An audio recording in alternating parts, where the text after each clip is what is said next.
Putin just crossed the line, literally. For months, Russian drones kept slipping across Romania's border, sometimes straying off course, sometimes loaded with explosives. Each time, Romania held its fire. Not anymore. Now, Romania has greenlit a law to shoot Russia's drones out of the sky, and it's driving Putin mad. A smaller NATO country he once tried to intimidate is finally fighting back, and there's nothing he can do without risking a war with the entire alliance. What started as shadowy hybrid warfare just became deadly real. So how did it all unfold, and why is this quiet law sending shockwaves through Moscow? On May 19th, Pravda was one of the first outlets to report on Romania passing a new law to protect its borders.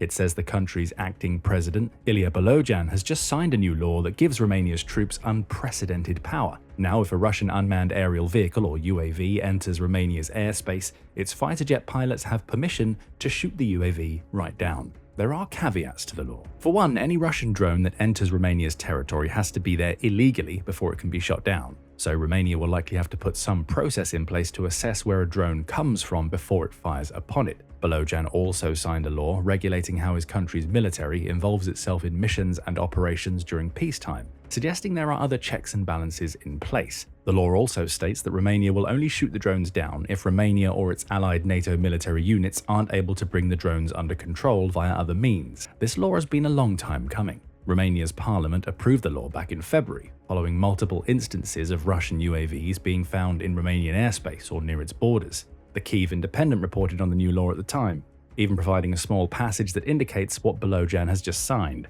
Unmanned aircraft illegally crossing the Romanian state border and flying into national airspace without authorization may be destroyed, neutralized, or taken control of, the law states.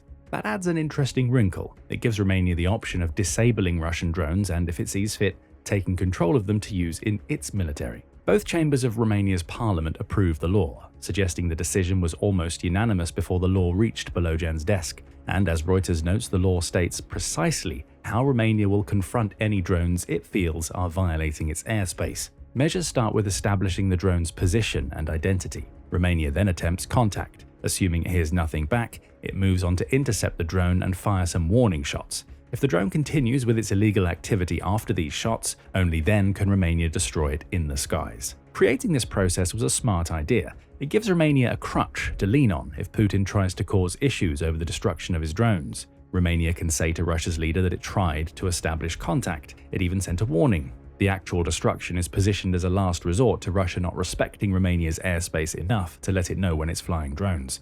However, it still took a while for the law to be made official. Here's the reason why. Not everybody in Romania wants there to be a law that allows the country to shoot down Russian drones. We mentioned earlier that Romania's parliament passed the law almost unanimously. Almost is the key word here. Some small segments of the country's parliament opposed the law, leading to an extensive delay. Euractiv reported on these delays on March 4th, noting that there is a trio of extremist Romanian political parties that laid a challenge to the law down almost immediately after it passed. Those parties, named as POT, AUR, and SOS Romania, all lie on the far right of the political spectrum. They lodged an appeal days after Romania's parliament passed the new law. However, they were somewhat cowardly in doing so. None of the parties made their decision to appeal public, with the news of their involvement only coming after the appeal was lodged. Save Romania Union, or USR, which is the third largest political party in the country, had something to say about the delay. Its leader, Elena Lasconi, has this to say: "These isolationist parties are not fighting for Romania, but against it." She also lambasted the appeal for leaving Romania vulnerable at a critical moment in its history. The message was clear: these three objecting parties seem to be acting in Russia's best interests rather than Romania's interests. The members of the opposing parties themselves claimed otherwise. SOS member Dumitru Coana said that the law shouldn't be passed because Romania should not be involved with Russia. "We want to be neutral," while claiming that the new law has the potential to drag Romania into war. AUR member Dan Tănase had a different objection. He noted that Romania's new law invites allies to help it destroy Russian drones as well as enabling Romania to use its aerial defenses. That's a problem, he claims. It could result in Romania handing over Russia's command to foreigners, says Tănase, which is another way that the country could be dragged into a war with Russia. The logic appears to be that Romania's allies are all NATO members. Putin hates NATO. By allowing those allies to fire on Russia's drones, even if they're in Romania's airspace illegally, Romania is inviting Putin. Perhaps he has a point, but it makes no difference now because Romania has officially passed the law and Putin is furious. His drones can now be shot out of the sky if they enter Romania illegally, and there's a big reason why this matters. Russia keeps on sending drones to Romania. First signs of Putin being up to no good on the Romanian border came during the summer of 2024. On July 25th, The Standard reported that a trio of Russian drones supposedly targeting Ukraine ended up straying into Romania's territory. The incident came on an evening when Russia launched 38 drones at Ukraine, with 25 of those UAVs being destroyed by Putin's enemy. Ukraine's Air Force Chief Mykola Oleshchuk confirmed the incident. Last night, the enemy used 38 Shahid 131-136 attack drones, attacking Ukrainian infrastructure in several areas, including the south of Odessa region and central Ukraine. The 3 drones The Standard reported on were lost after crossing the state border with Romania. These drones may have already been damaged before they crossed into Romania. The country's defense ministry noted that it had found fragments of a Russian Garan 1-2 drone near the village of Plauru, which is close to the Danube River and just a small distance away from the Ukrainian territory Putin was attacking in the summer. Beyond confirming discovery of that drone debris, Romania was fairly tight-lipped at the time. NATO was a little louder. A spokesperson for the collective defense organization, of which Romania is a member, said, "While NATO has no information indicating any intentional attack by Russia against allied territory, these acts are irresponsible and potentially dangerous." NATO also confirmed that a pair of Finnish F-18 fighter jets had been scrambled to confront the drones as part of an ongoing air policing mission. Still, all signs point to this incident being a mistake on Russia's part. It intended to attack Ukraine near Romania's border, and some of its drones went off course. That's no big deal, right? Perhaps it wouldn't have been were it not for the fact that the Russian drones have repeatedly found their way to Romania since this initial incident. On September 9th, a report in The Guardian revealed that Putin was at it again. This time, Russia seemed to be targeting 2 NATO members, Romania and Latvia. Both claimed they discovered the Russian drones violating their airspace, with the one that entered Romania apparently doing so amidst a Russian nighttime strike on Ukraine. The second had crash-landed in Latvia the previous day. Again, NATO fighter jets were sent out to confront the Russian drones, with Romania deploying a pair of F-16 fighters. It also sent text alerts to the people living in 2 of its eastern regions, though there were no casualties or infrastructural damage reported. "Keep calm," the alerts said. "Take shelter in basements or in civilian protection shelters. In the absence of a shelter, stay inside the house, away from windows or exterior walls." Romania was worried. If the July incident seemed like an accident, the repeat in September was starting to look like a pattern. Several analysts started theorizing that these were no accidents at all. Instead, Russia may have been using its attacks against Ukraine as a smokescreen to hide the fact that it was purposefully sending its drones into Romanian airspace. Perhaps Putin was looking to test NATO's resolve to see how it would respond to minor incursions, perhaps in preparation for later plans to invade NATO-aligned countries like Romania and Latvia. Former Romanian Prime Minister Marcel Ciolacu seemed to suggest that this testing was a possibility, while stating that the September incident wasn't serious. He also added that he was certain that these Russian breaches of Romania's airspace will continue. He wasn't wrong. Just a month later, another report of an unidentified UAV entering Romania's airspace was lodged. Again, there was a clear pattern. On the night of October 19th, Russia launched another drone assault against Ukraine. This time, Romanian radar systems detected a Russian drone flying in its territory near the Black Sea. A similar incident had occurred just a day before, leading to both Romania and Belarus scrambling fighter jets to confront an unidentified target flying into their airspace. For Romania, that response included doubling up on its previous responses. It sent a pair of F-16s and 2 Spanish F-18s into the skies this time. However, in both cases, the unidentified objects disappeared from Romania's radars before Romania's pilots could find them. No visual contact was made with the drones, leading to speculation that the targets could have been involved in a cyber attack against Romania's defenses. Perhaps we'll never know. Still, Putin's pattern appeared to be clear at this point. On the night when Romania was once again forced to scramble fighter jets, Russia launched 98 drones and 6 missiles against Ukraine. Putin was giving himself plausible deniability. He could claim that the drones entering Romania were intended for Ukraine.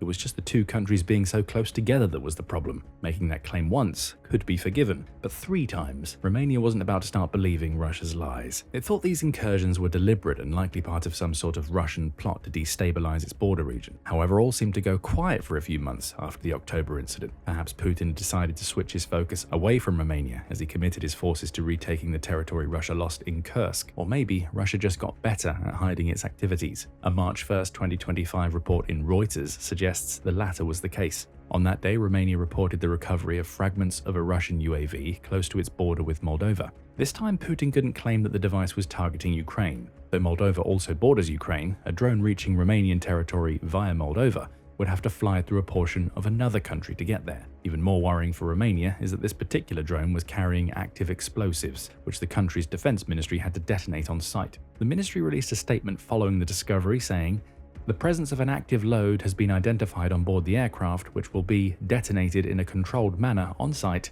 to eliminate danger to the local population." The timing of this final incident is interesting. Romania had initially passed its law permitting itself to destroy Russian drones entering its airspace just a week before. Perhaps this March 1st drone was a warning. Putin was showing Romania that he could still enter its airspace, this time with an explosive drone, if he wanted. Maybe he's right. However, the incident likely ended up stealing Romania's resolve, giving its parliamentarians something to point toward when dealing with the appeal lodged by the three parties mentioned earlier. How could Romania not pass its law? Russia was still sending drones, despite Romania doing nothing to antagonize it. Romania had to do something about the problem. Romania's new law is the solution. Still, we come to an interesting question about this series of events.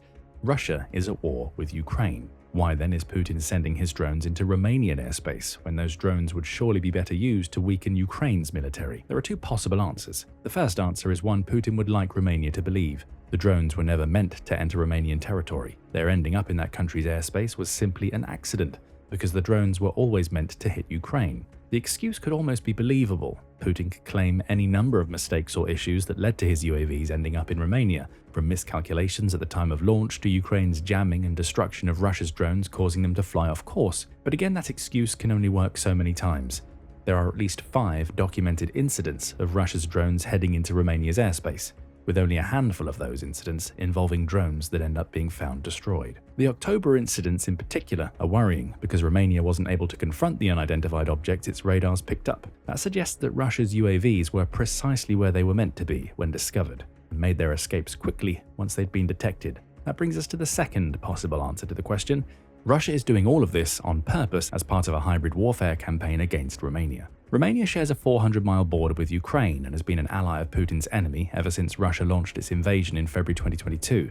In March, Romania also announced that it would be increasing its defense spending to go along with the military aid to Ukraine. In the past, Romania has provided Ukraine with howitzers and armored personnel carriers. It's also the source of one of the Patriot missile defense systems Ukraine is currently using, along with hosting a trainer center used to prepare Ukraine's pilots for using F-16 fighter jets.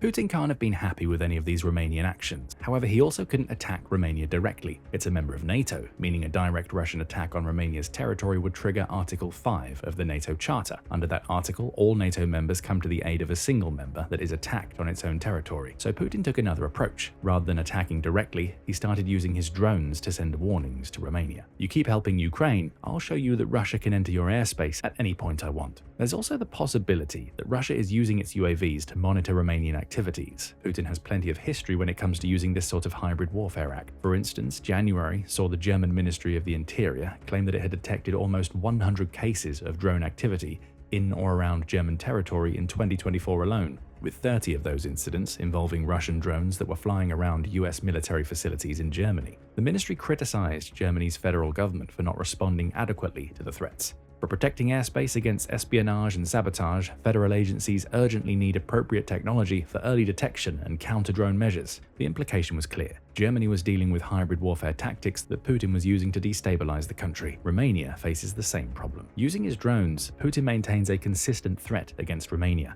It's likely no coincidence that one of the drones Romania discovered on its land came packed with an explosive. Maybe Putin intended to use it to target a piece of Romanian infrastructure. Perhaps the explosive was never intended for use, with its mere presence being enough to serve as a warning to Romania. We also can't ignore the fact that other Russian drone incursions into Romania's territory have resulted in text alerts being sent to citizens encouraging them to find shelter. Putin is trying to terrorize a country that he believes is supporting his enemy too much. Perhaps he'd hoped that Romania would back down. That isn't going to happen. With its new law, Romania has just sent a direct message to Russia that it's willing to confront the drone threat Putin is presenting directly. It'll still send warnings first. Attempts will be made to communicate with Russia's drones and guide them away from Romania whenever they're sighted. But if those efforts fail, the fighter jets Romania and NATO have scrambled so many times in the past have a new order: fire on Russia's drones when they enter Romania. The question now is what happens if Romania exercises its new law and shoots a Russian drone down. The answer is likely very little, at least on the warfare front. Right now, Putin seems to be testing NATO's responses with his drones. He's also very aware of the fact that starting a war with Romania over the loss of his drones in Romania's airspace is a bad idea. Russia could beat Romania in a one-on-one fight, but Putin has no intention of triggering Article 5 and bringing the full wrath of NATO down upon his country. What is far more likely to happen is that Putin will try to integrate any Romanian destruction of Russian drones into his hybrid warfare strategy. He'll keep sending drones across Romania's border. As soon as one of them is shot down, he'll use the incident to fuel his anti-NATO propaganda in his own country. Putin may attempt to frame the loss of his drones as an example of the sort of NATO aggression against which he's railed for decades. Of course, he'd do that while ignoring the fact that he's sending those drones into another country's airspace illegally. For now, that's all speculation. What we know for certain is that Romania isn't going to stand for Russia's actions anymore. If Putin's drones cross the Romanian border, they'll end up being blasted out of the skies by the country's military. Do you think that's the right course of action for Romania to take against Russia's drone threat? Or do you believe that Romania risks escalating tensions with Russia to the point where its new law brings us one step closer to a full-blown war between Russia and NATO? Let us know your thoughts in the comments, and remember to subscribe to the Military Show for more video commentary on the latest military developments in Europe. Now go and check out UK Martlet missiles just made Ukraine's skies a no-fly zone, or click this other video instead.